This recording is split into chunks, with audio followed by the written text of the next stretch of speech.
February 14, 1929, the year of the Black Bottom, 6-day bicycle races, flagpole sitting, and the first flight from Paris to New York. Mickey Mouse makes his screen debut, and Herbert Hoover is inaugurated as the 31st president with the words, "We in America today are nearer to the final triumph over poverty than ever before in any land." 6 months later, the New York stock market will crash and bring about the greatest depression in world history. In the city of Chicago, the time is 10:25 a.m. The temperature, 18 above zero.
Oh, my God.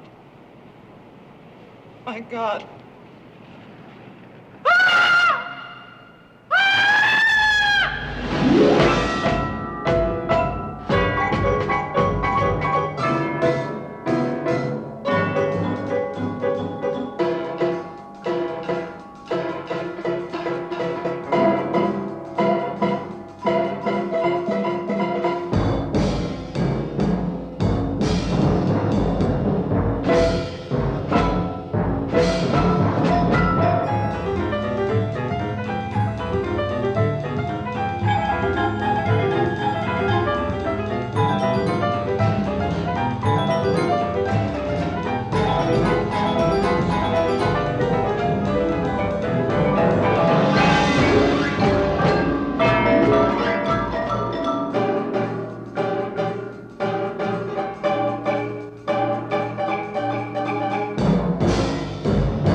Following the passage of the National Prohibition Act of 1920, the nation's underworld rises to power and battles amongst itself, just as modern nations and corporations do. Open periods of gang warfare are followed by peace treaties and attempts at consolidation and monopoly, each of which is shattered as new warfare erupts in quest of the booming bootlegging and vice profits. By 1929, the gangs of Chicago operate 21,207 speakeasies, and their gross income reaches $357 million. 618 members of the city's underworld are murdered within 9 years.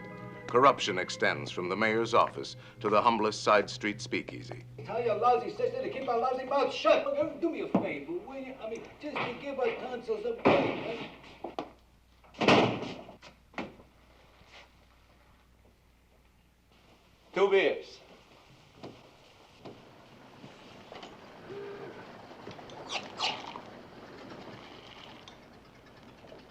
Nice place you got here. Thanks. Do a nice business, huh? Pays the rent. What are you trying to do, poison me? You don't like the beer, mister. You don't have to pay for it. Well, now, ain't you the cat's pajamas? You hear that, Jimmy? Bright Eyes here says we don't have to pay for this slop. How about it, Bud? You're drinking this stuff? Tastes terrible, don't it? Guess I'm not what you'd call much of a judge. What's the matter? Don't you know when something stinks? I guess I drunk better at that. You hear that? Even your friend don't like it. What more do you want? All right, Bright Eyes, where you getting it? A fellow named Slauson. Slauson. Only Slauson I know works for Capone. Al Capone. That wouldn't be the same Slauson, would it? Huh?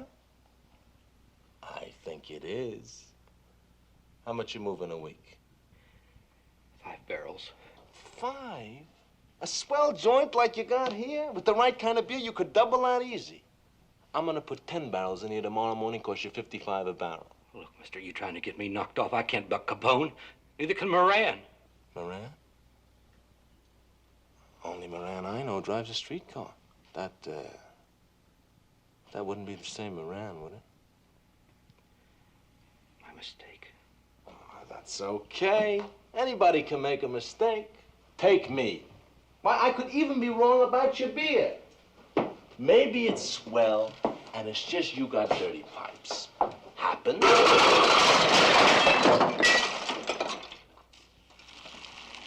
Well, now, you know what you got there, Bright Eyes. It's not the pipes at all. It's green beer. Hey, you can smell it.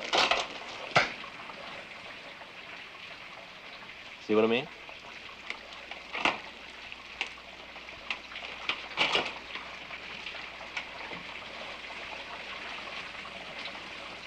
Peter Gusenberg, born Chicago, Illinois, September 22nd, 1898. Ex-convict, mail robber, burglar, hijacker, professional killer. When at the age of 13, he came home from school to find his mother dead. His first act was to pry the wedding ring from her finger and pawn it. He has been a member of Bugs Moran's North Side Gang for the past 7 years.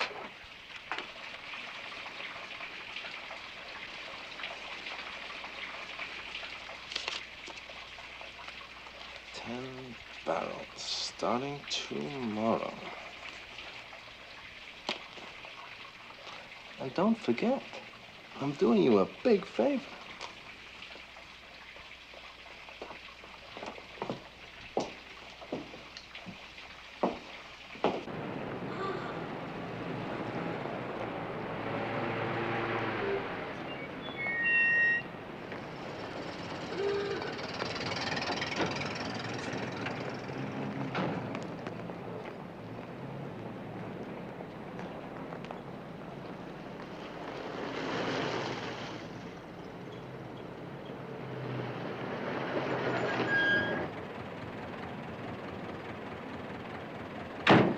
Frank Gusenberg, younger brother of Peter Gusenberg.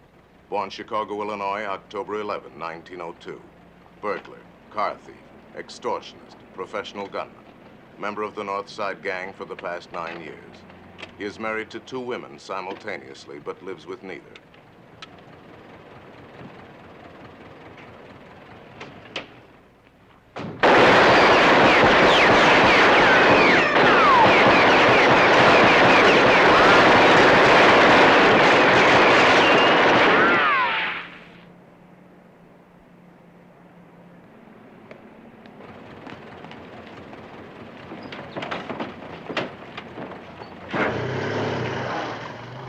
Vincenzo DeMora, alias Machine Gun Jack McGurn. Born Brooklyn, New York, July 7th, 1903. When he was 9 years old, his father was murdered. By the time he was 20, he had personally killed every man connected with his father's death. He has recently become a top trigger man and extortionist in the Capone organization. Just where the hell were you? Nothing I could do, Jack. Guy came up like right out of the woodwork. First I know, the door is open and he's blasting away. Make him? Yeah. One of Moran's boys, Frank Gusenberg.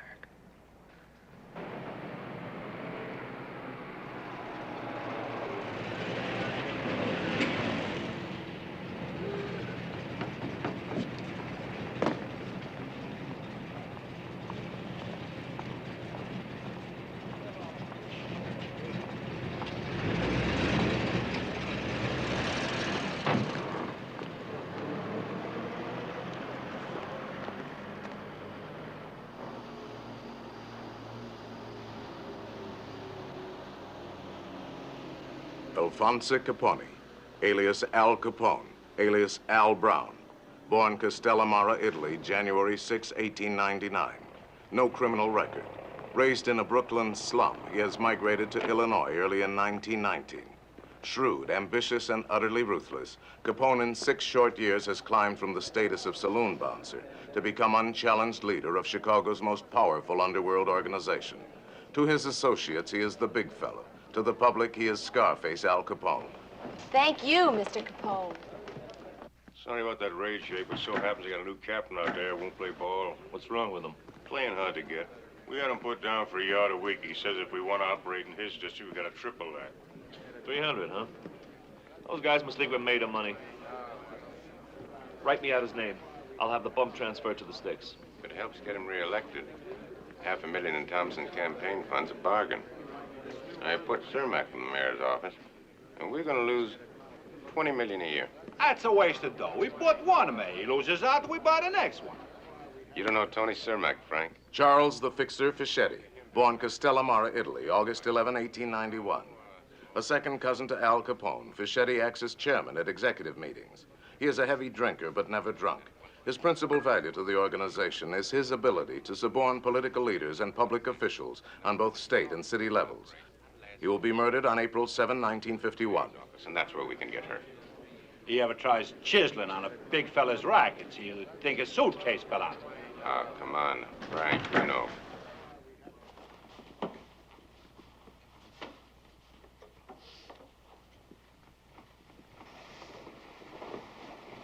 Hello, Al.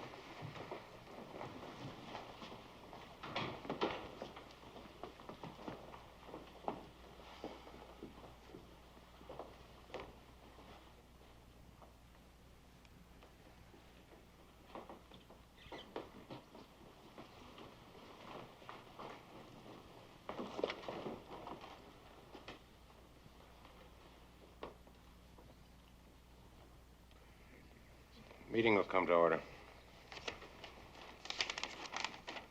Jake, we got you down here for a report on the Stockyards district. How's everything going down there? I'll read you the figures and let you tell me, okay? We took over that territory from Joe Saltis at the end of last October. And right away, things got better. For example, beer sales for the 30-day period ending December 15 are up 21.4. Jake Greasy Thumb Guzik, born Peoria, Illinois, November 9, 1894. A one-time proprietor of a string of suburban houses of prostitution, Guzik is now in charge of all bootlegging sales and distribution for the Capone Syndicate. He will die of natural causes on July 11, 1956. I've been telling you guys for months that when it comes to selling beer, that big Polak don't know his hat from third base. For Christ's sake. All I get out of you guys is talk. The rest of the time, you're strutting around with dollar cigars and your kisses like a bunch of bankers. Big shots. Well, what's wrong, Al? What's wrong? You guys just get off the boat or something? Huh? Am I the only guy around here who knows what's going on in this town?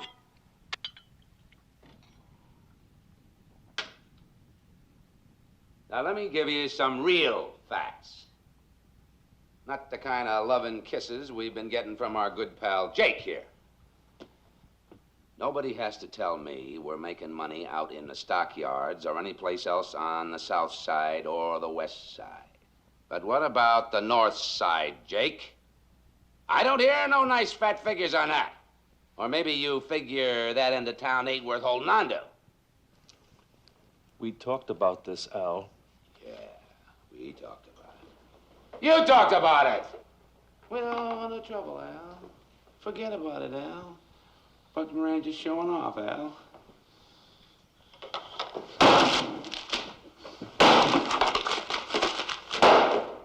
That's what I think of your figures, Jake. Now you're gonna get some of my figures.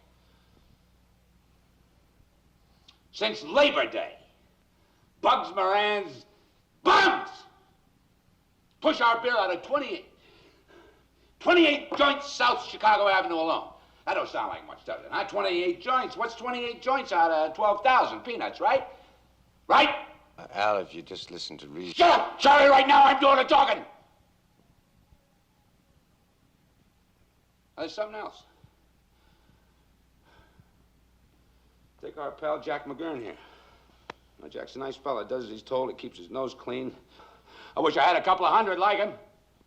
So what happens here? A month ago, damned if a punk of Moran's don't up and turn a chopper loose on him. Tony Lombardo. My pal Tony. Went to his funeral. I cried at his funeral. I bawled like a baby. Here's a guy, never carried a gun in his whole life. Middle of the loop, 4:30 in the afternoon, 2 slugs through the back of the head, put there by a couple of Bugs Moran's red hots. Oh, Al, now, just think a minute, huh? I mean, going after Moran, it just ain't good business. Business! I'm talking about staying alive. Try getting it through your cement head that what Moran's pulled so far, that's just for openers. He wants me. He wants me dead. The way D and Abanion wanted me dead. The way Jaime Weiss wanted me dead. Right down there on 22nd Street. Middle of the day. Damn if that crazy Pollock don't come looking for me with a whole army.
That was Jaime Weiss for you. And right now, Moran's getting set to pull something just as crazy. Well, the hell with that! We're gonna get him before he gets me. I want that Irish son of a bitch hit. All right, Al. You want a Moran hit? We hit him. Of course, it's going to take a little time. And Now, wait a minute. All right, Al, you're sore, huh? Okay, nobody's saying you haven't got a right to be sore. But now, you remember... You want to argue with me, Charlie?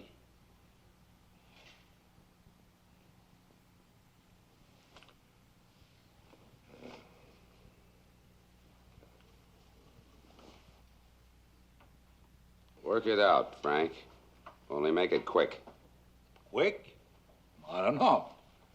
To tell the truth, Al, there's a whole lot about the guy we don't know to begin with. Francesco Nittoni, alias Frank the Enforcer Nitti, born Montedoro, Sicily, January 9, 1887. Nitti is in charge of the Capone organization's punishment squad, made up of accomplished strong-arm men and professional killers. On March 19, 1943, while under indictment for income tax evasion, Nitti will use a gun for the last time to take his own life.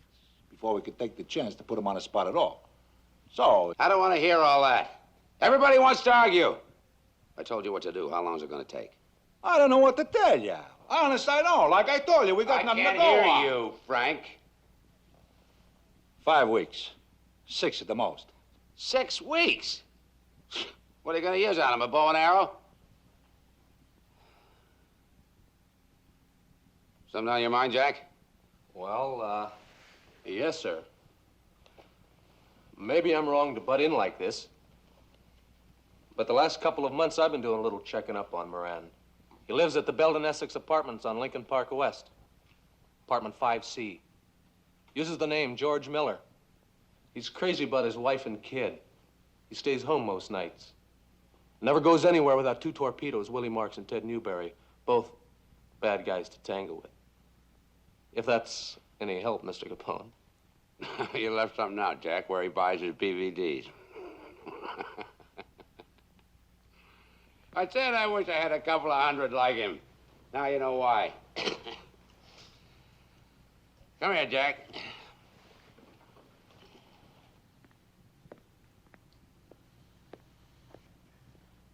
You want to know something, Jack? I like a guy who can use his head for something beside a hat rack. And seeing as how you know so much about Moran, I'm giving you the job of getting rid of him. If that's okay with you, Frank. I got no objections. Think you can handle it, kid? Yes, sir. There's just one thing, Mr. Capone. We may have to take some of Moran's boys with him. I'll send flowers.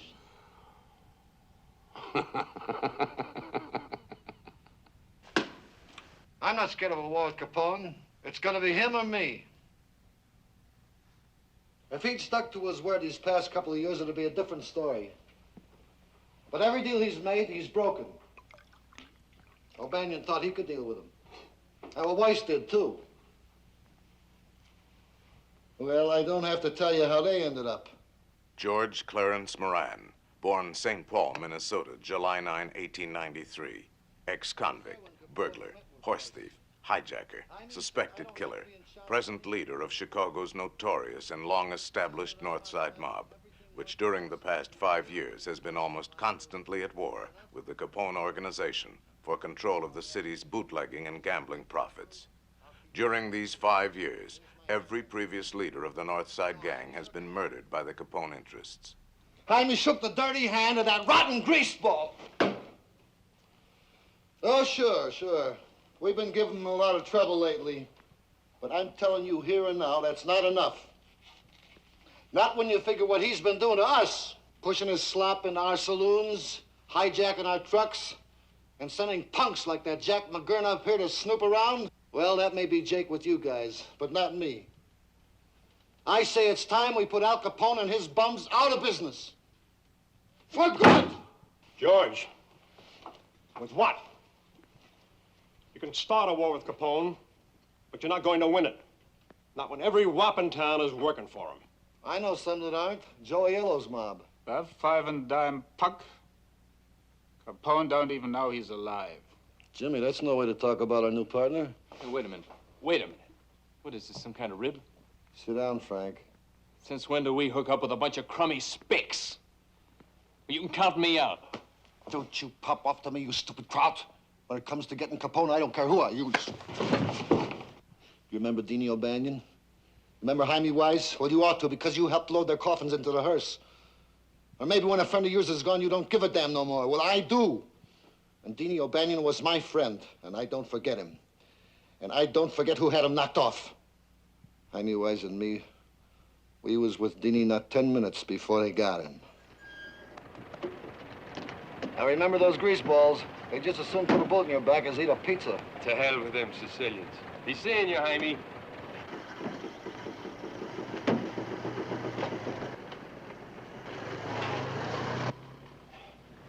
Morning, Johnny.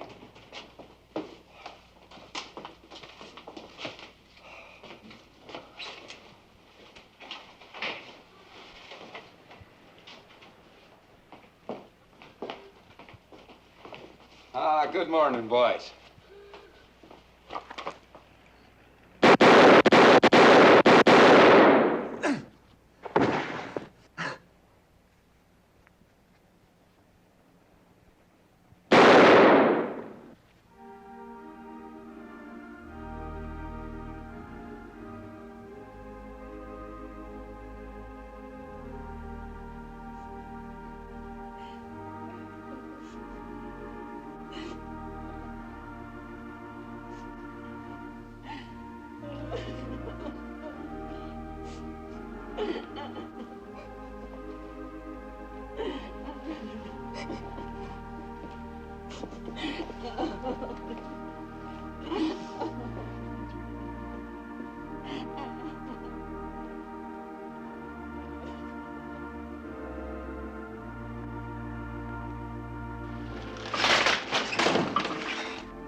That's the way Capone operates.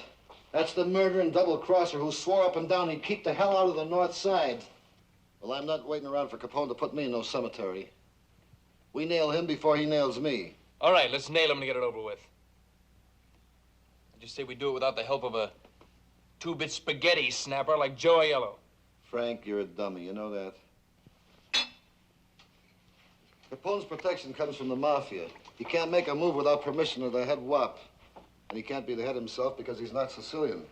So he's got his own man, Patsy Lolordo, running the outfit. Now, your spaghetti snapper, Joe Aiello, is a pal of Lolordo's. He helps us knock over Lolordo, then he takes over the Mafia. And that's when we take old Scarface for a nice one-way ride. And if it don't work, he'll take us for a ride. Well, it better work because I'm putting you in charge.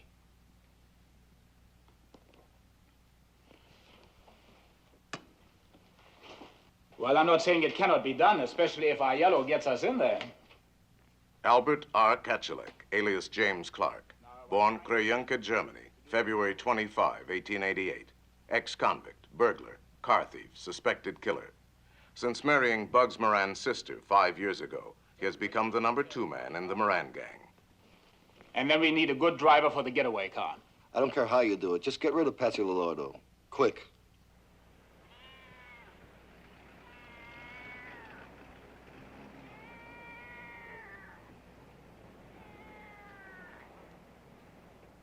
I learned how to drive when I was young. John May, born Chicago, Illinois, September 28, 1897. Married, 7 children. Twice arrested on charges of safe blowing and burglary. No convictions. Has worked occasionally for the Moran gang as an auto mechanic. He has promised his wife he will stay out of further trouble with the law, but he is 3 months behind in the rent. I'd really like to help you out, Mr. Clark. It's just that I don't... Up to you, Johnny. You want to do us a favor? Fine. If you don't, that's your lookout. Here, see? Well, I'm not really a trigger man, you see. As a matter of fact, I don't even own a gun. And if there were any shooting to start, I'd... Well, I tell the cockeyed world it won't be you. Think we want some lousy amateur gumming up the works? Why, I wouldn't even let you kill my own mother. Big Gusenbergs will do the shooting, Johnny. All I'm asking you to do is drive the car. That and maybe use a little muscle if things get rough. Pays $100. Now, are you in or out? It's $100 for the whole job? Uh-huh. I'll do it. Besides, I really need the money. Come on, darling. Don't you want any more?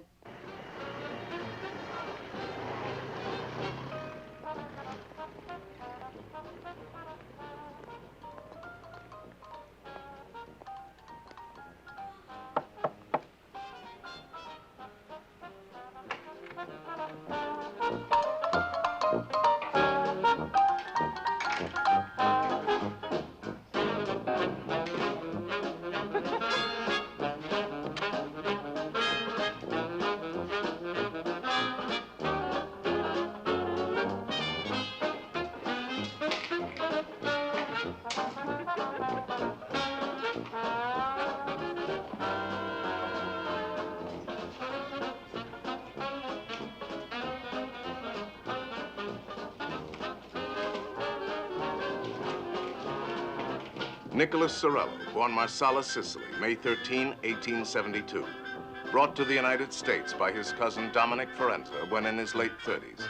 Married, with 5 children and 11 grandchildren. He has had difficulty learning the ways of the New World and has lived in continual poverty. He will be murdered on February 15, 1929, less than 24 hours after completion of the only criminal activity of his life.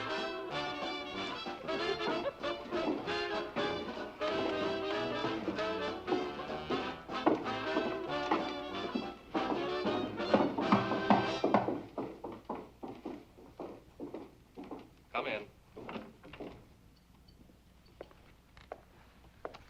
Mr. McGurn, I'm a Nick Sorello. Sit down, Nick. Want a drink? Something to eat? Thank you, no. It is kind of you to ask. Dominic Forenza says your man can be trusted. Maybe that is because my memory, it is very bad. What do you do for a living, Nick? I have the truck. Sometimes I'm selling the vegetables. Sometimes I'm in the moving business. It's very hard to get a good job when you talk with accent. Yeah. Any trouble with the cops? No. One time, yes. They tell me I'm moving the stolen goods. I say I do not know this. They take what is in my truck. They let me go. It's same thing as in our country. It's no different here. Got a job for you, Nick. Bring it off, you get paid big. $500. It honors me to serve you, Mr. McGurn. You're gonna need a couple paisani, guys that can keep their traps shut. Sometime tonight, there'll be a car left in front of your house. It'll be hot, so ditch it soon as the job's finished. Got that? Write this down. Tomorrow morning, 9 on the nose, you and your boys be on 33rd Street, half a block west of Roby. You're gonna need a gun. Gun? That is something I do not have, Mr. McGurn. Guns make trouble.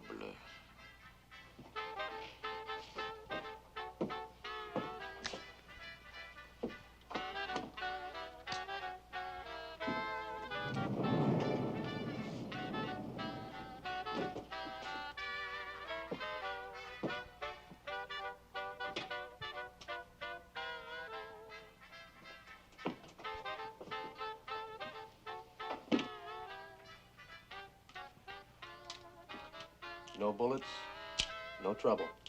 Okay?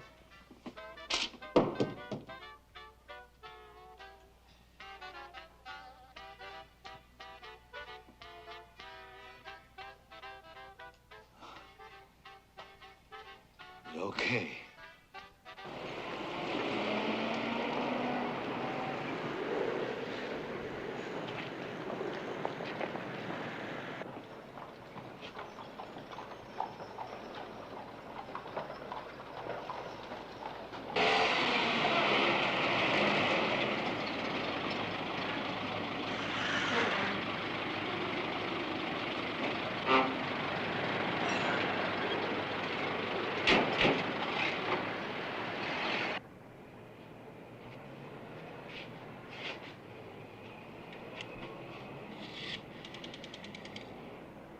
Operator.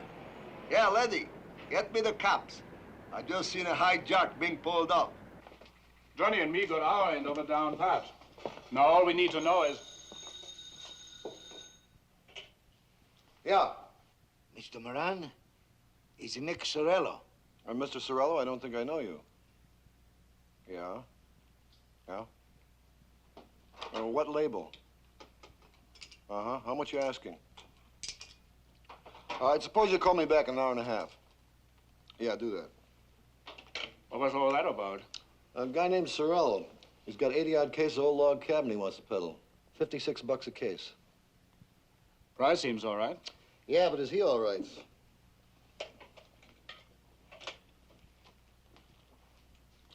Monroe, 8099, please. Lieutenant Zalacosta, please. Oh, hello, Larry. This is George. Look, Larry, a couple of things. Let me know if your boys got anything on a booze hijack last couple of days, out near the stockyards. Right. And while you're at it, see if you got a make sheet on a wop named Nick Sorello. Right. I'll call you back in about an hour, okay? Thanks, Larry. Oh, I'm sorry, Jim. What were you saying? Oh, just that we're about ready to make our move. All we need now is to make sure Lolordo's bodyguards change shifts the same time every day. I've got a couple of boys checking on that right now.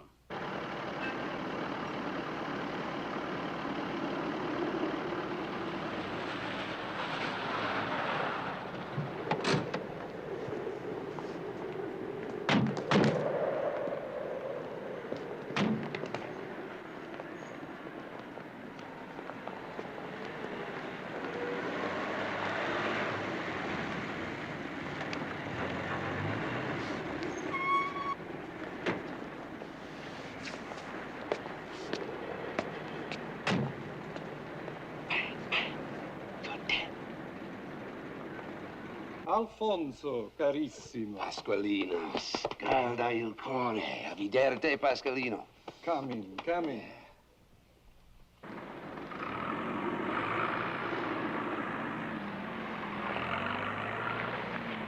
Salute e vita durevole. Altrettanto.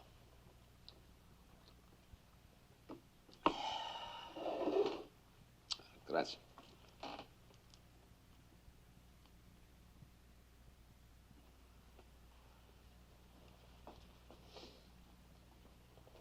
Betsy, bugged Moran from stepping out of line. I've told the boys to go ahead and fix his wagon. This I do not like to hear, Alfonso. Maybe if you would talk things over? Talk hell! I talked to O'Banion and he laughed at me. I talked to Weiss. I pleaded with Weiss. 3 times he tried to have me bumped off. Now, Moran is just as bullheaded. You can't talk any sense to these peasants. Every time I tried, I wind up getting shot at.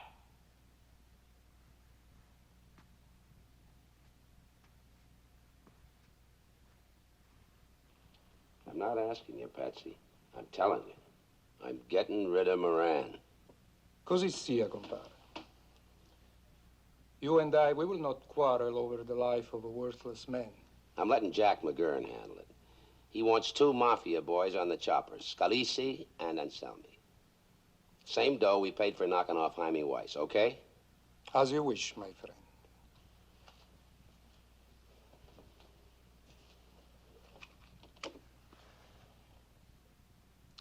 Alfonso, something else troubles you, no? Yeah. Every hair thing, Patsy. You know how it is, yeah. You pick up a word here and a word there, you put them together, and pretty soon you got a picture. Maybe it's on a level and maybe it ain't. The way I get it, Joe Aiello is going to take over the mafia in this town, and they got your name on a bullet.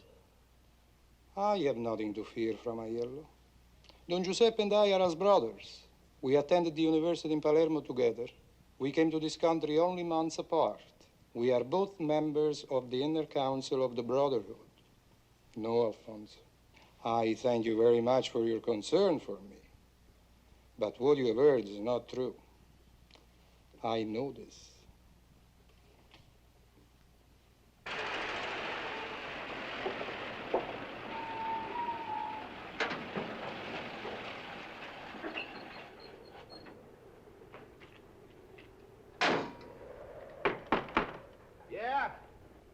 is a Nick Sorello. Get it. Get you! Who else you got out there, Nick? Is it just a couple of two, my good friend? They come help me to... Get him in here. And Mario! Joe! Avanti! Come on, come on. Come on.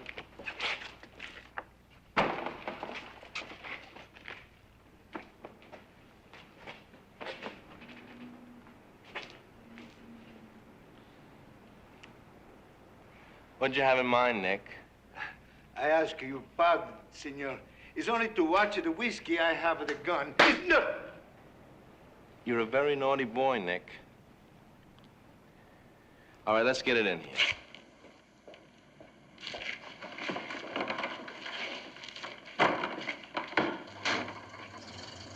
Dr. Reinhard H. Schwimmer, born Chicago, Illinois, December 1, 1896. Twice married, twice divorced.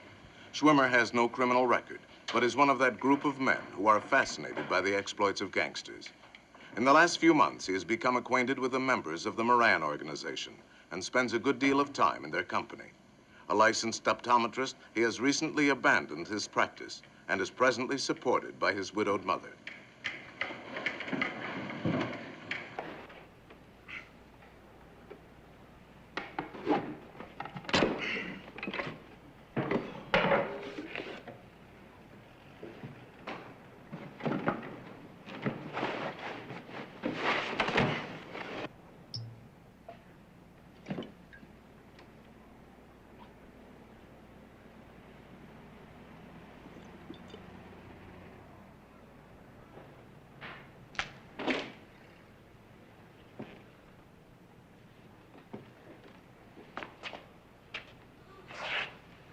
Okay, Nick, get it unloaded. The money. Signore, first you pay me the money. Don't worry about it, Nick. We'll send you a check. You pardon, signore. Myself, I talked to Mr. Moran on the telephone. He said, okay, Nick, I pay you the cash. $56 a case for the first class stuff. Hey, you taste, huh? It's the first class stuff, no? Okay. Now you pay me the money. We take him off of the truck.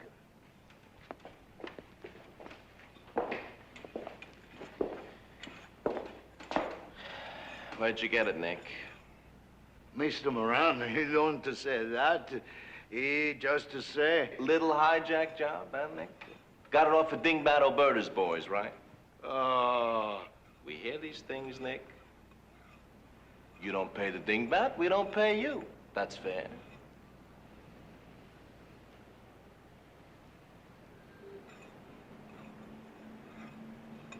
Okay, move it. You'll get your dough. Move.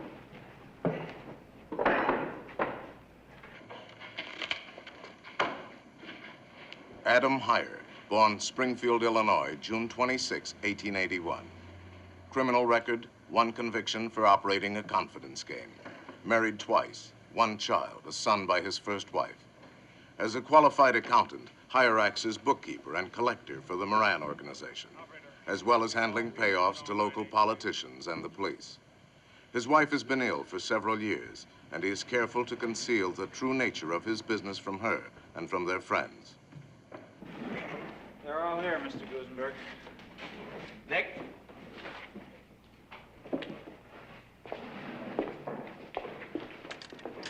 Stuff checks out. All log cabin uncut. How many cases? It's 82. Myself, I counted them. Nick wouldn't lie to us. He wants to stay healthy. Ain't that right, Nick? That's 82 cases. $56 a case. That figures $4,592.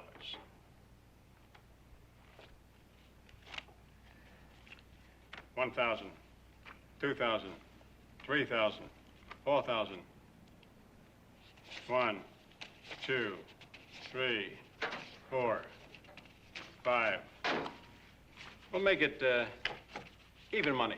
$4,500. $500 for handling charges, Nick. When we help unload a truck, we get paid. Check? 1,000 thanks, signore. Maybe we do the business again some more next time. Nothing we like better than doing business with bright boys. You're my idea of a bright boy. Yeah.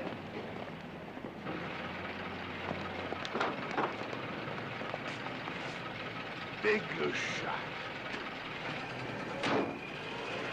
Some of the money, they steal it back from me.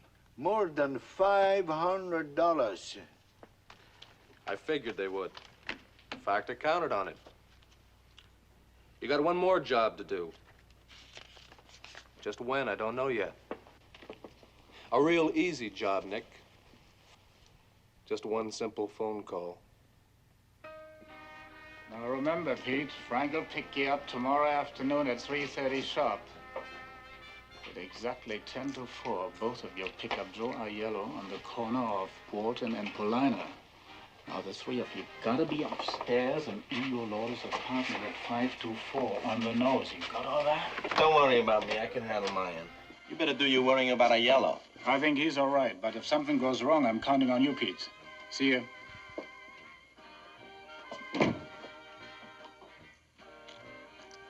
As Mr. and Mrs. Peter J. Gorman, Peter Gusenberg and an ex-showgirl named Myrtle Nelson Koppelman have occupied apartment 5C at 434 Roscoe Street for the past 7 months.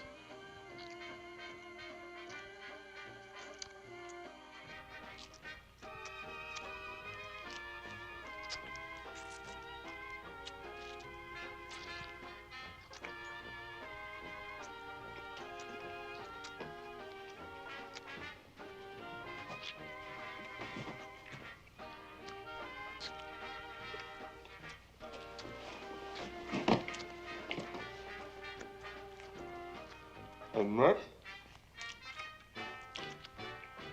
You gonna lay there reading that thing all night?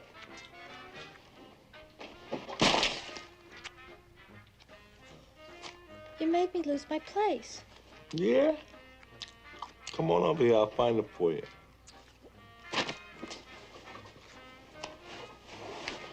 What are you eating? What's it look like I'm eating? Sandwich. Well, you could have made one for me. What's the matter? You bust a leg or something?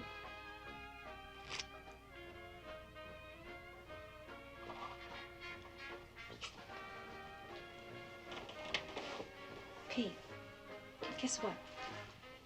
You know that coat you got me for Christmas? You told me I could exchange it because it was too big. So what? Well, I did this afternoon for a nicer one. Nicer? What do you mean, nicer? That coat set me back 750 smackers. Oh, I know it did, Pete. You've been awful good to me. And don't you think for 1 minute I don't appreciate it. It's just, well, this one I couldn't resist, that's all. I know. You just sit right there. I'll go put it on for you. You'll see how nice it looks.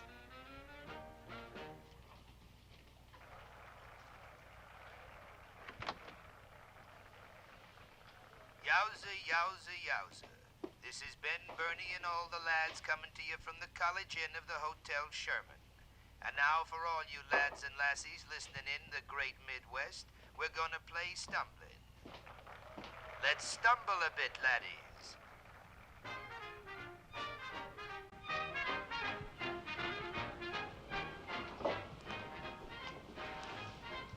Isn't it beautiful, Pete? How much? You don't have to use that tone of voice. How much? It was a bargain, baby. They marked it way down low. I just knew you'd want me. 3,000, that's all. $3 grand! Why, you lousy little gold digger, when I picked you out of the line, all you had to your name was a cloth coat with monkey fur on the collar. Well, it goes back tomorrow, you hear me? Back! Listen, you cheap gangster. I'm gonna keep...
Hey, you know you're disturbing the peace. Let me Chief Gangster! I'm gonna call the cops! When interviewed by the press some weeks later, Myrtle Koppelman had this to say. Oh, Pete and I have been married about a year. I can't remember exactly where we were married, except that it wasn't in Illinois. Well, I had no idea Pete was a gangster. He said he was a salesman. Truly a kinder, more gentle man. Well, you just couldn't meet one. On January 7, the Moran gang puts into effect its plan to murder Mafia chieftain Patsy LaLordo. The first step is for Pete and Frank Gusenberg to use Joe Aiello's friendship for LaLordo as a means to enter his apartment. Your name, Aiello? Aiello. Hop in. One thing I gotta know, Aiello. You're positive this guy LaLordo ain't setting us up for a double cross? Don Pasqualino and I are just like blood brothers. He truly believes we're calling on him on a business matter. The man who got him will know this, so they will allow us to enter. Gabish. Get it. Take it easy, Aiello.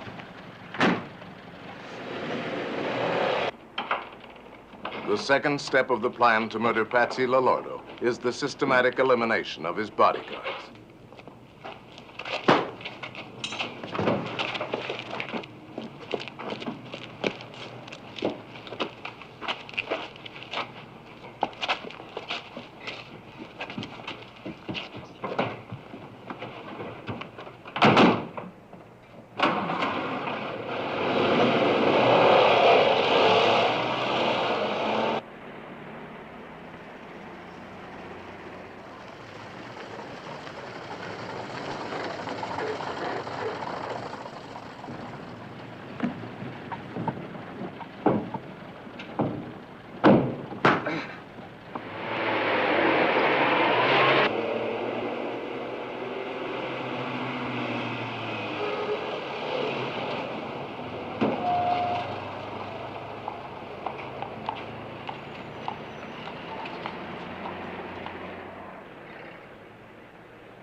Caro Don Giuseppe, alla salute. Alla tua.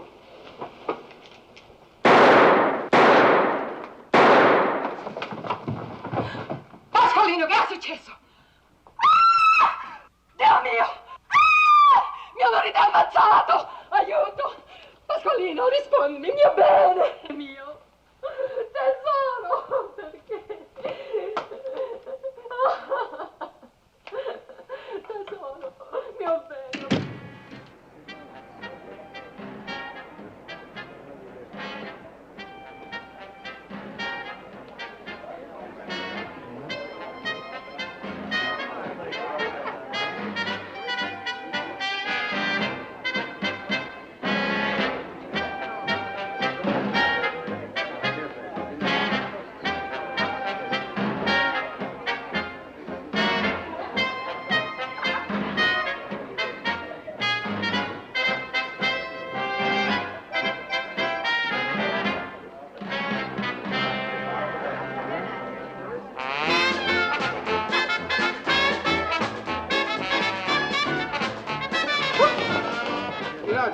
trouble with this country today is its morals are all shot. I mean, look at the young people. Girls, smoking cigarettes right out in the streets. And necking in the back seat of a car and wearing skirts so short you can see everything they got. And fellas packing a hip flask full of rot gut whiskey, driving around half drunk. You're perfectly right, Mr. Capone. I see him in my courtroom every day. Drunk, disorderly, defiant. I hardly know how to handle them. What these kids need, Your Honor, is a good working over with a razor strap on their bare behind. Boys and girls. If any kid of my... Excuse me, Your Honor. Freshen up your drinks, folks. I'll be right back.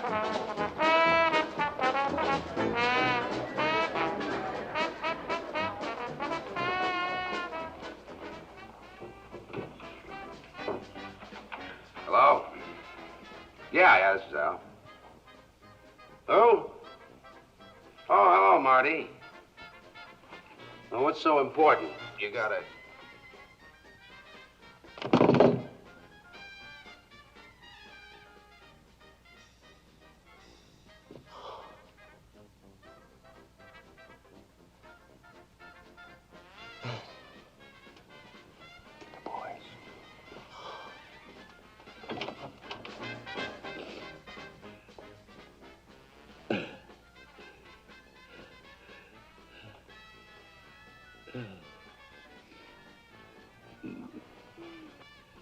What is it, Al?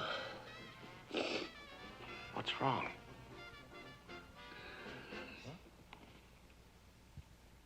Patsy Lolordo. He's dead.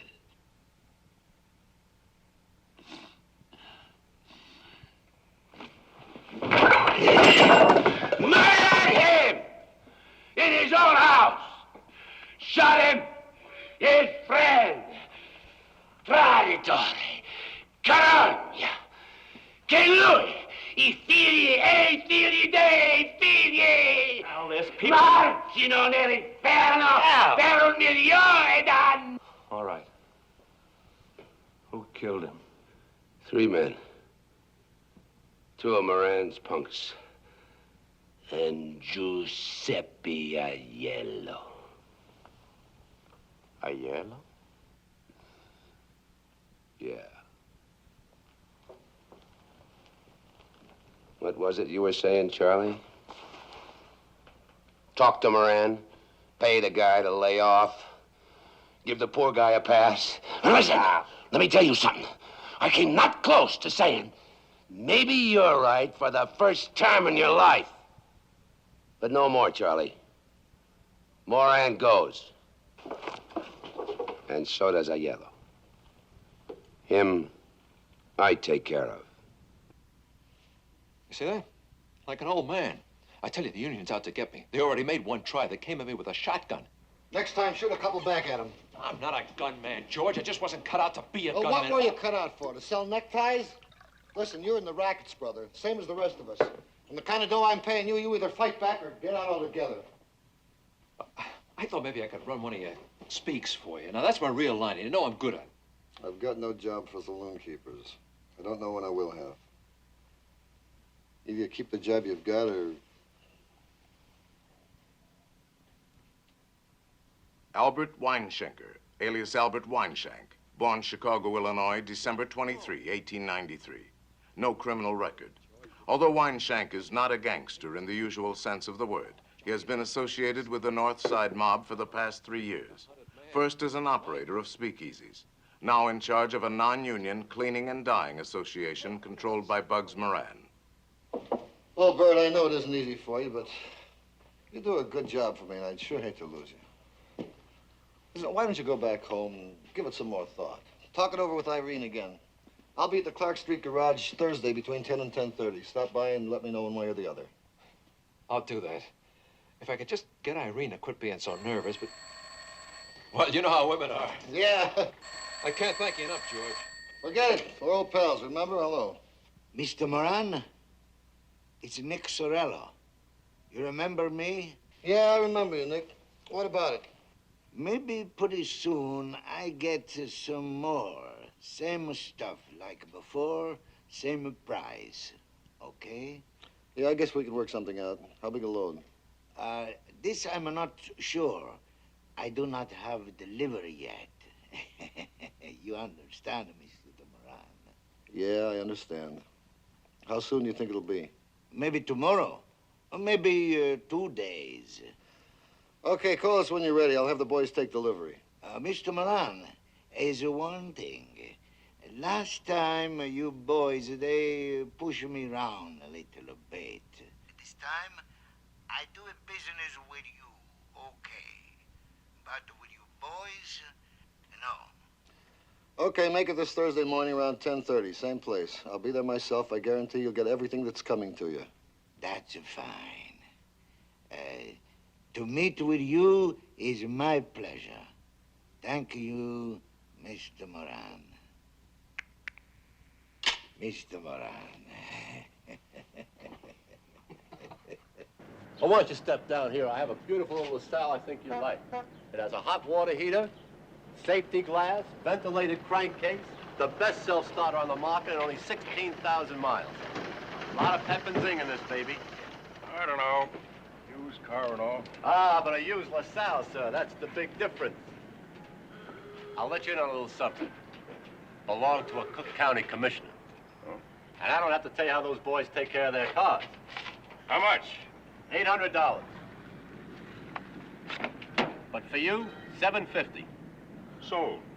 Provided I can drive her out of here right now. Don't see why not. I'd like to finance it. Oh, cash on the line. That's okay. Yes, sir. Can't argue with cash. All I need is your name and address for the bill of sale. Oh, yeah. James Morton, 212 Hubbard Street, Los Angeles, California. 4 months in advance. Yes, sir, you betcha. I'll get you a receipt for this, Mr. James Morton. Oh, I'm pleased to meet you, Mr. Morton.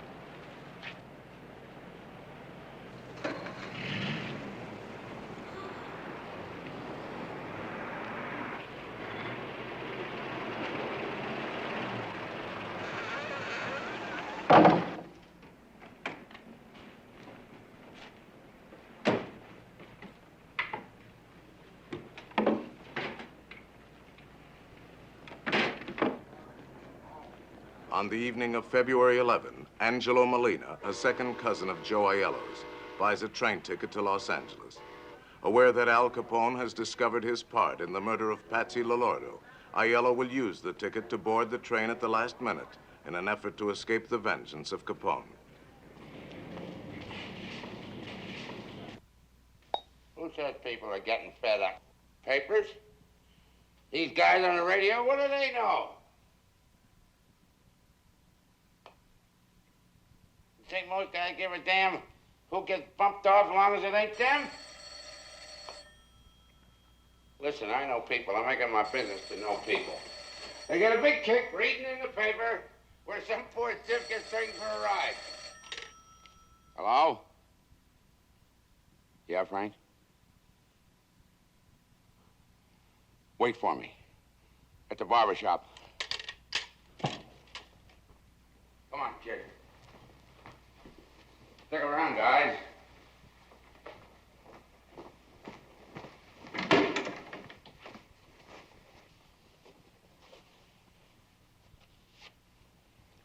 I gotta go pay a bill.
Just a minute.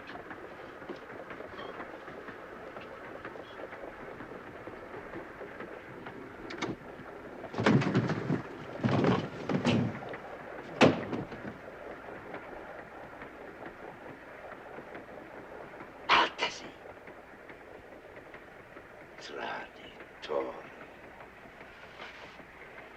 Signor Capone, siamo due uomini, braveggiatori, ma se... Basta! Assassino. Ma se... Girate! Gira!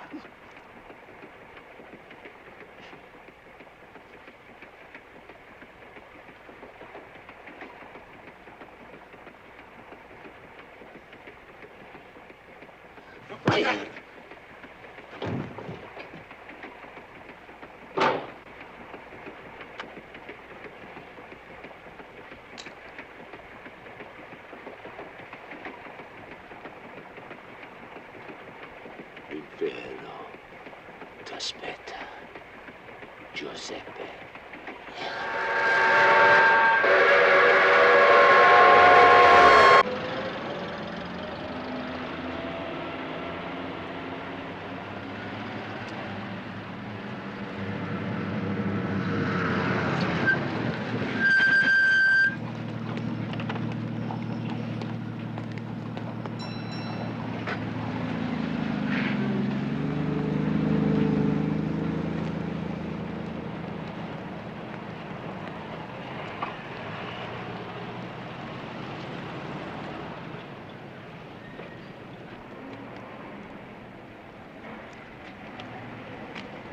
Mrs. Duty, my friend here and me, we're looking for a nice front room. And your sign out there. Come on in. I can't afford to heat up the whole street. The way they charge for coal nowadays. Yeah. You in a band or something? With an orchestra. One of the cabarets over on Fullerton. The rooms are upstairs. Okay. Oh, this is a charming place you have here, Mrs. Duty. I don't want no horn tooting in here. My roomers wouldn't stand for nothing like that. Don't you worry about that, ma'am. We only play these things when we get paid for it.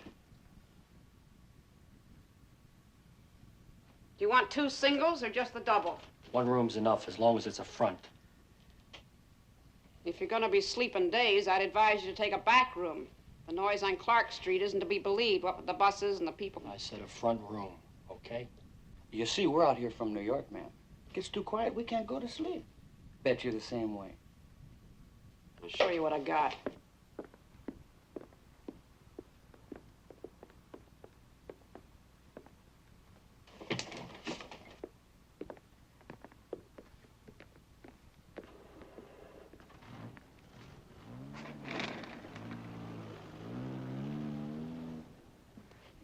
Well, it's a nice room, Mrs. Duty. We'll take it. You get a change of linen twice a week. Bathrooms at the end of the hall. No visitors after 11. And I don't want no women up here. I run a respectable place. Well, don't you worry about that, ma'am. We'll move our stuff in tomorrow. How much do we owe you? Comes to $9 a week. In advance. Your receipt and an extra key will be on the hall table. What's your name? Well, he's Mr. White, and I'm Mr. Johnson. Hey, lady, what about a phone? Pay phone at the end of the hall. You better give Vic a call. Right.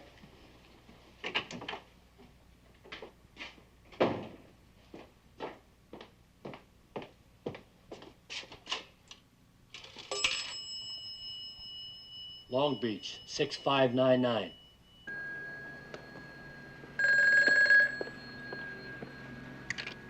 Filling station, O'Mara talking. Yeah, hold on.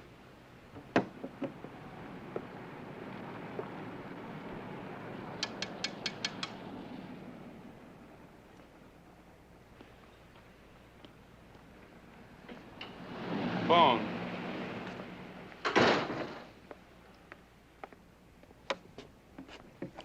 Hello. He just stepped out. Any message? I'll call him back. Okay. Who just stepped out? Wrong number. Okay? Okay.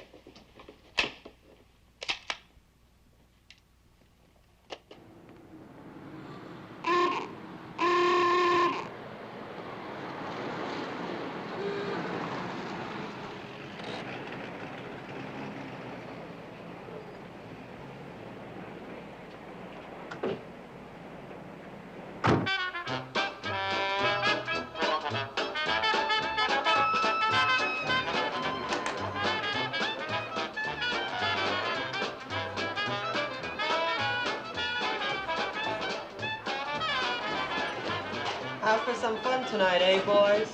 Well, you come to the right place. I've been here before, you know. Thought I recognized you. That'll be $2 a piece.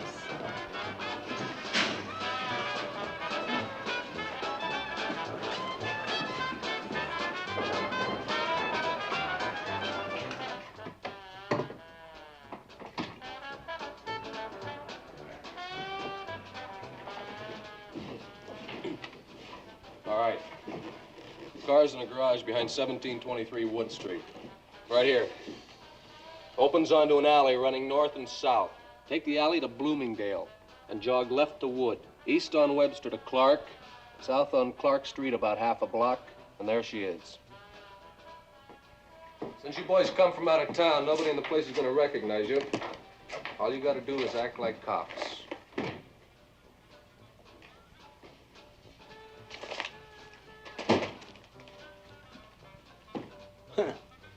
Must be yours.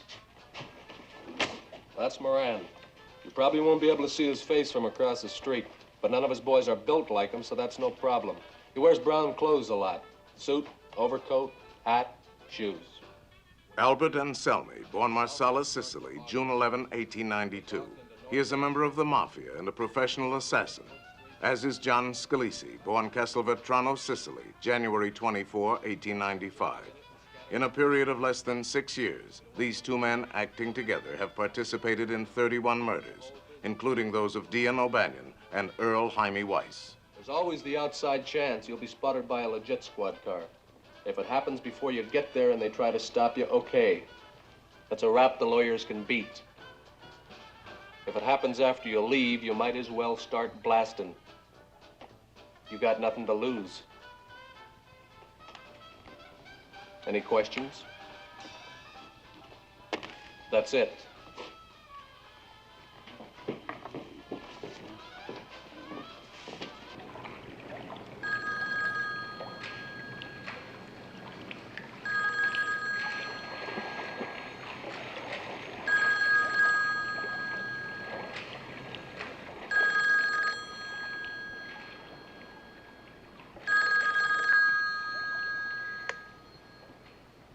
Hello? Jack, great to hear from you, kid. How's the weather back there? Right around zero, Mr. Capone. Sure could use some of that Miami sunshine up here. Yeah, I'll bet you could. Anything special you want to tell me, kid? Yes, sir. It's all set for this Thursday, Mr. Capone. In the morning, around 10:30. We got a nice Valentine all ready to deliver. Valentine. Hey, that's right. This Thursday's Valentine's Day. Ain't that a hot one? A Valentine for a bug. Say, Jack, just make sure it's a great big red Valentine, huh? At 6:45 on the last morning of his life, John May takes an early bus to work.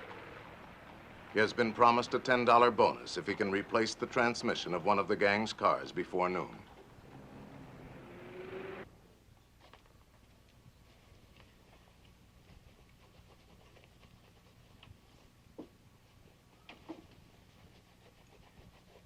At 7:02 on the last morning of his life, Pete Gusenberg is considering ways to rid himself of Myrtle Koppelman. There are plenty more where she came from.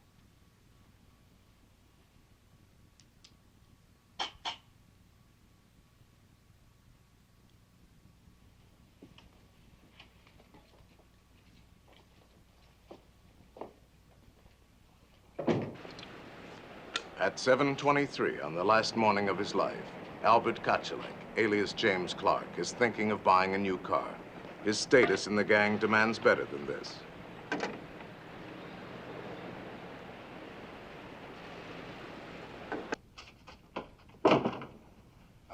You should have woke me, Ma. I'd have had breakfast with you.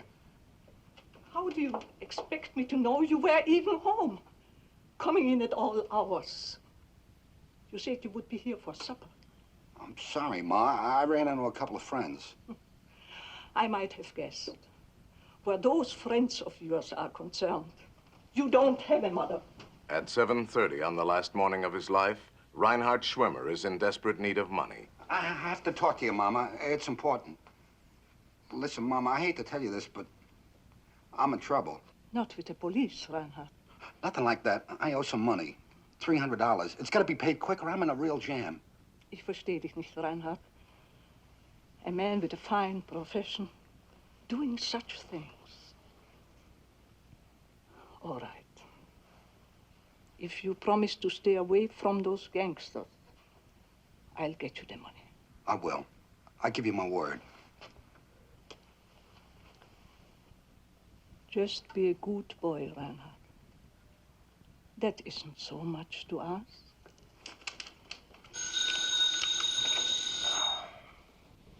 Hello.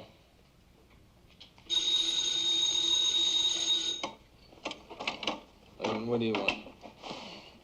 Is what? Oh, Eddie. Yeah, I'm up. Yeah, Eddie, I'm up.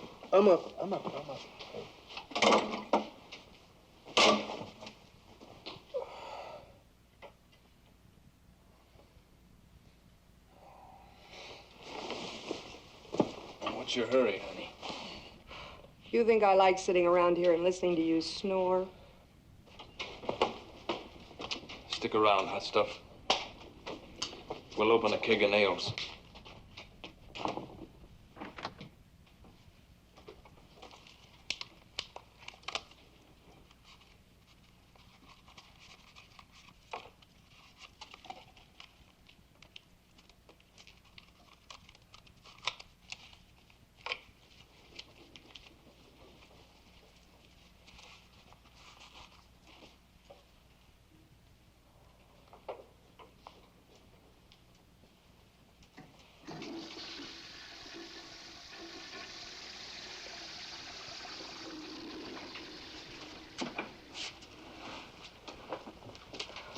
You still here?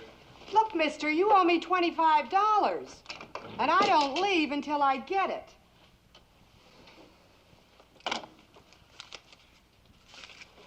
You know, with a he-man like me, you ought to pay. That'll be the day. Well, thanks, lover. See you around.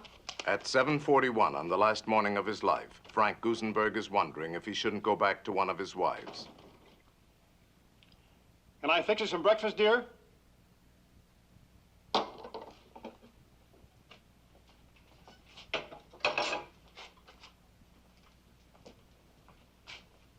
At 8 o'clock on the last morning of his life, Adam Heyer is calculating how much the cost of an operation for his wife will take from his savings.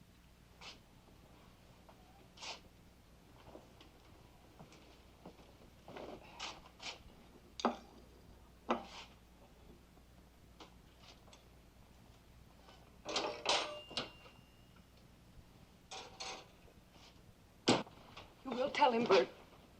You won't back down, promise me. Don't worry, honey. I'm through. I walk in and say, so long, George, I won't be seen anymore, and walk out. Finished. Thank God.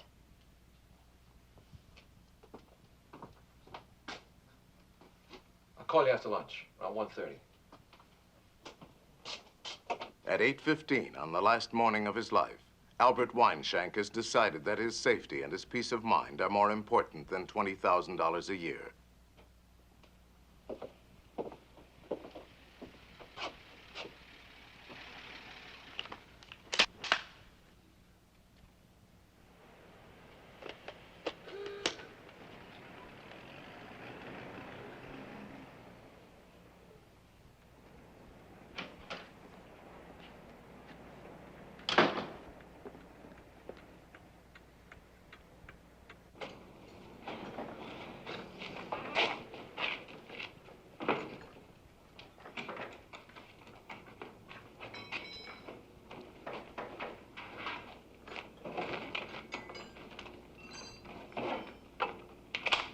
Listen to this. Only $600. 4-cylinder floating power. Freedom from vibration and rumble that makes driving a constant delight. Increased speed Alex. and... Moran? Nah, it's too short. You know something, Paul? That's the 6th guy in there already. Nobody told us we gotta keep score. All we're supposed to do is count up to 1.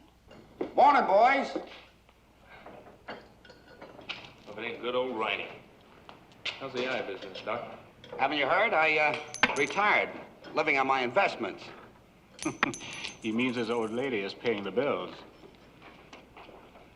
Saw Pete's car out front. I thought I'd drop in, say hello, get a cup of coffee. Would you mind helping yourself, Doc? The waiter just left. Sure.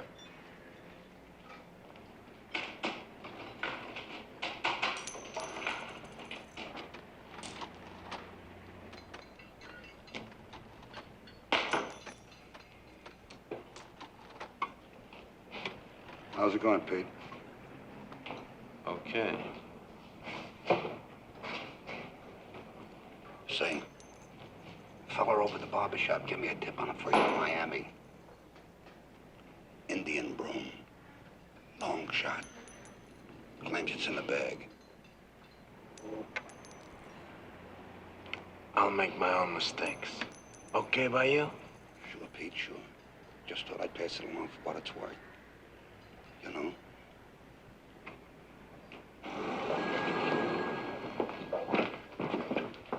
How's the weather out? Still coming down. Wind's like a handful of razor blades. You guys are getting soft. Mr. Miller. It's Mr. Bernstein, long distance from Detroit.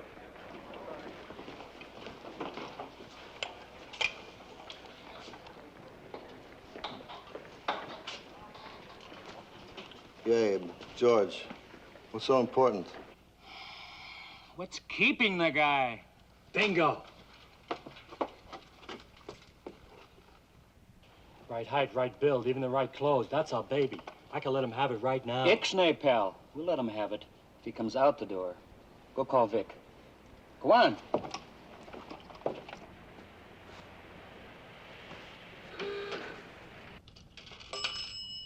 Operator? Hey, give me Long Beach 6. Long Beach 6, 599. Right. Yeah, hello. Mr. Kane. He just stepped out. Any message? Yeah. Tell him his shirts is ready. Okay.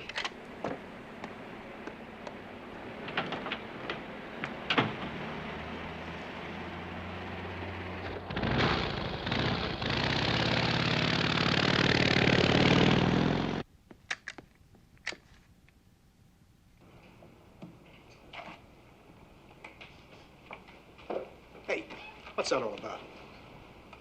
Garlic. In case the bullets don't kill you, you die of the blood poison.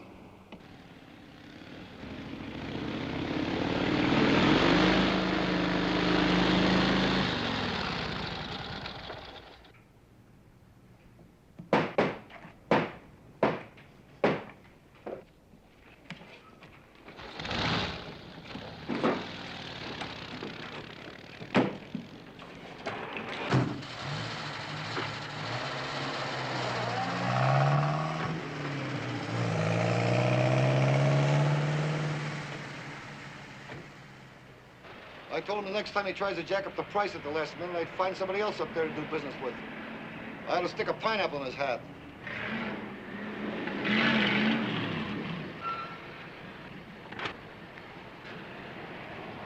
Lousy cops. They sure picked a swell time to get nosy. Hell of a note if Sorella shows up with the booze with them still in there. Let's get a cup of coffee. Yeah, I could use one. Okay, Mike. Quiet, Trench. George, is that you? Hello, boys. Something I can do for you? Yeah, you can shut up. I'll line up, all of you. Face that wall. You, over there. Come on, move. No way. You. All right, you two, let's go. Listen, Buster. You better be kidding. Move. Nosy flat-feet. Wait till you hear about this downtown. Move! Hey! You! You on the car! Let's go. Let's go. Sir, I'm just a mechanic here. Let's go. All I do is work on the automobiles. I don't know what to do with these people. Come on, move! Hands on the wall.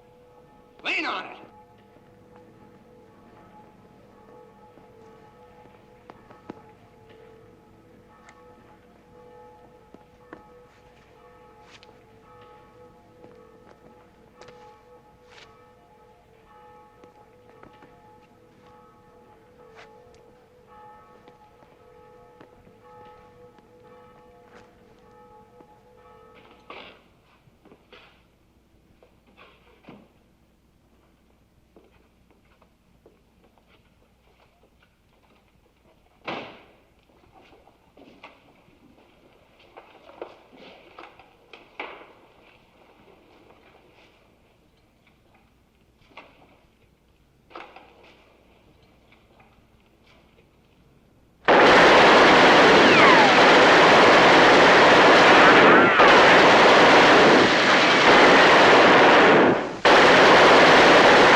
The guy's telling me to get into the stock market, George.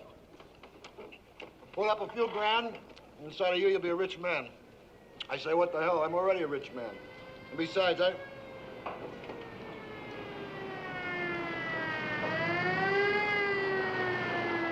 Must have been a bad accident.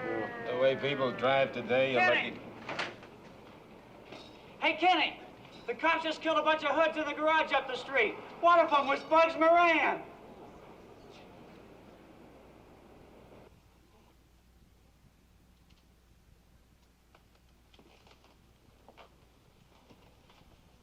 Frank? Can you hear me, Frank? Who shot you, Frank? Who did it? Who shot you? Nobody.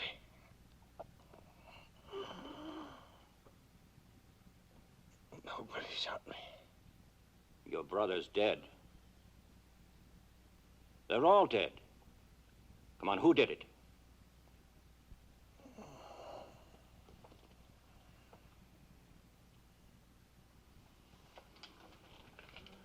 I've got to tell you, Frank. You're not going to make it. You want me to get a preacher? No. Just leave me alone. You don't want to let them get away with this? Come on, help us. It's cold. It's awful cold. Fix this thing, will you?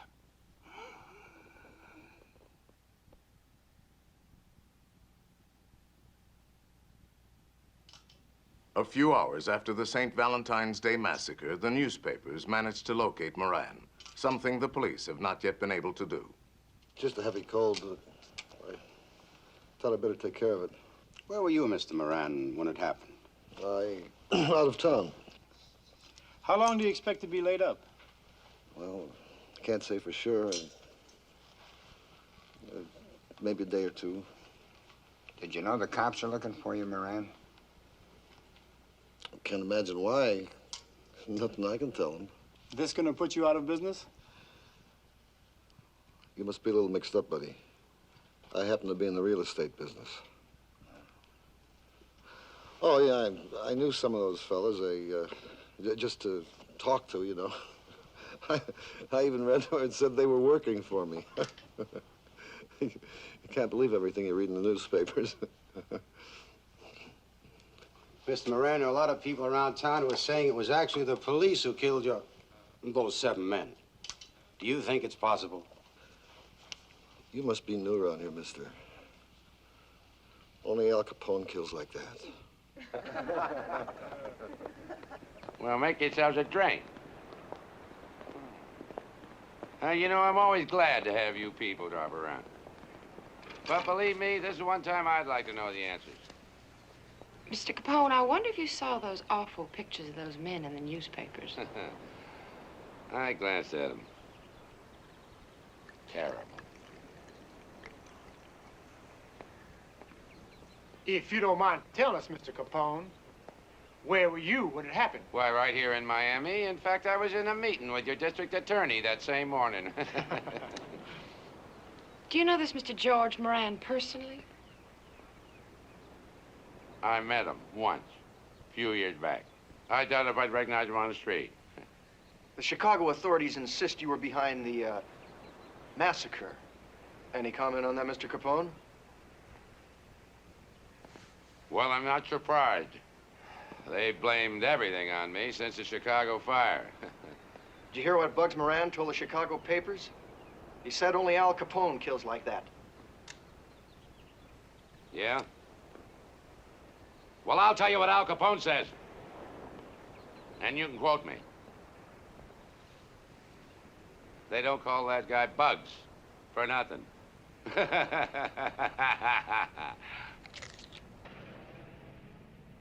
Public indignation at the St. Valentine's Day Massacre brings to a halt the most notorious era of open gang warfare in American history. Later in the century, the gangs will rebuild so that by the 1960s, their power will be far above that of the 20s. Once more, law enforcement agencies will be aware of the names of the syndicate leaders. And once more, they will not prosecute them, awaiting perhaps the moment when the public will demand, as it did in 1929, that the criminals be brought to justice. No one is ever brought to trial for the slaughter of the 7 men in this garage. But within 19 months, all 4 of the killers will themselves die of violence. On the evening of May 7, 1929, John Scalise and Albert Anselmi are invited to a banquet at the mansion of Al Capone, unaware that he has discovered their plot to murder him and take over his empire.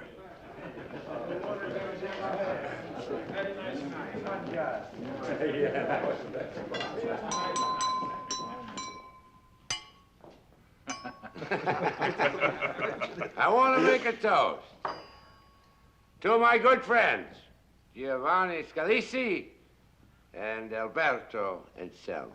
Salud. Salud. May you rot in hell!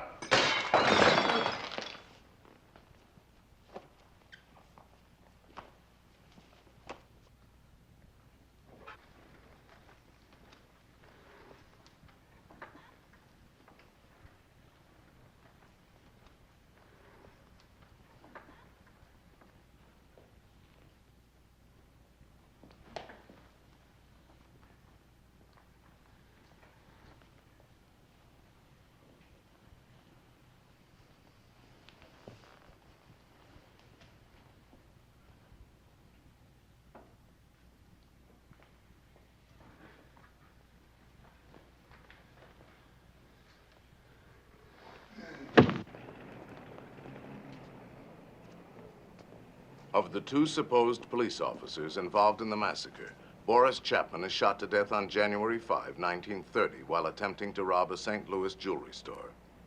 The body of Adolf Moeller is found in a pond 12 miles south of Joplin, Missouri on September 8, 1930.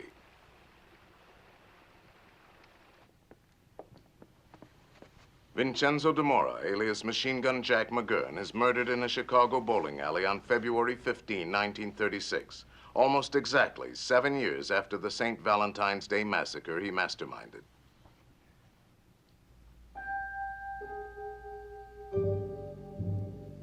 George Clarence Moran disappears from Chicago soon after the mass murder of his followers. While serving a 10-year sentence for bank robbery in the federal penitentiary in Leavenworth, Kansas, he dies of lung cancer on February 25, 1957. Alphonse Capone, while he is never tried for complicity in the St. Valentine's Day massacre, his role as the man behind it goes unquestioned. 3 months later, he is in prison, and more than half of the remaining 18 years of his life are spent in federal penitentiaries. On January 25, 1947, Alphonse Capone, his mind gone, his body ravaged by syphilis, dies in his sleep. On February 4, his body is interred in the family plot in the Chicago cemetery.